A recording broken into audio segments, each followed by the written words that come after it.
بس آخر میں حضرت اقبال کے یہی اشعار سناتا ہوں آپ کو کہ باقی رہنے والی چیز کیا ہے؟ لا الہ الا اللہ. کیا ہے جی؟ لا الہ الا اللہ. یہ مال و دولت دنیا،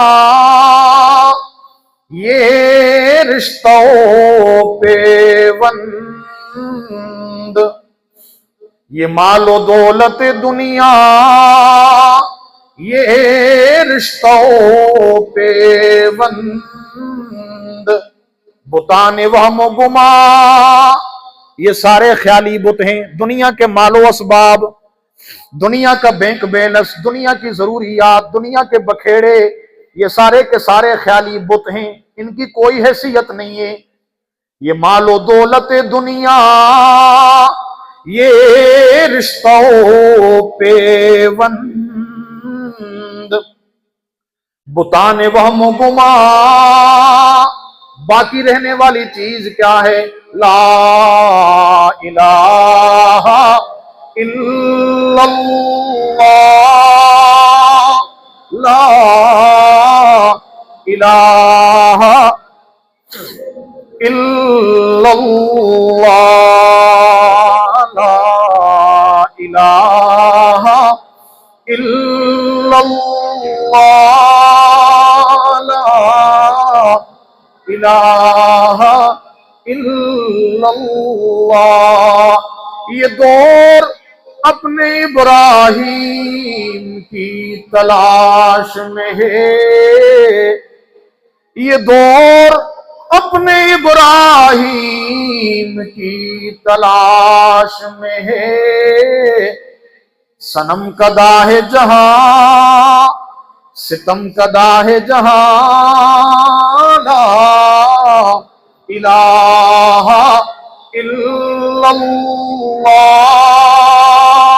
لا الہ الا اللہ. اگرچہ بت ہیں جماعت کے آستینوں میں، ہم نے بہت سے بتوں کو اپنے دل میں بڑی احترام و تقدیس کے ساتھ چھپا رکھا ہے. عصبیت کے بت، قومیت کے بت، لسانیت کے بت، صوبائیت کے بت، کہ یہ فلاں قوم کا ہے، یہ فلاں برادری کا ہے. اسی بنیاد پر تعصبات فروغ پاتے ہیں. کلمے کے رشتے کو ہم بھول گئے ہیں. اگرچہ بت ہیں جماعت کے آستینوں میں، مجھے ہے حکم ازاں، مجھے حکم یہ دیا گیا ہے کہ ان بتوں پر اللہ کی ضرب لگانی ہے، اللہ اکبر سے ان کو پاش پاش کرنا ہے. مجھے ہے حکم ازاں، لا الہ الا اللہ، لا الہ الا اللہ. اور یہ نغمہ فصل گل و لال کا نہیں پابند، یہ کلمہ طیبہ کسی سیزن کا پابند نہیں ہے کہ رمضان میں تو ورد کرنا ہے، رمضان کے بعد اللہ کو بھول جانا ہے، رمضان میں سجدے کرنے، اور اس کے بعد یا رمضان میں اللہ ہمارا نعوذ باللہ محتاج تھا، رمضان کے بعد وہ ہمارا محتاج نہیں رہے گا. اللہ کبھی بھی محتاج نہیں ہے، ہم محتاج ہیں سجدوں کے.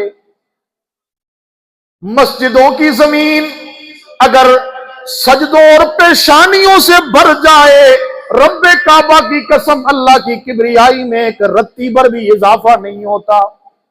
اور دنیا کی ساری مسجدیں خالی پڑ جائیں، اللہ تعالیٰ کی کبریائی میں ایک ذرہ برابر کمی نہیں ہوتی.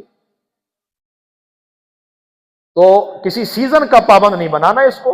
یہ کلمہ طیبہ کا ورد، یہ نمازیں، ذکر و اذکار، یہ رمضان میں، غیر رمضان میں، ہر موسم کے اندر یہ ہماری روحانی غذا ہے. یہ نغمہ فصل گل و لال کا نہیں پابند، بہار ہو کے خزاں، بہار ہو کے خزاں، لا الہ الا اللہ، لا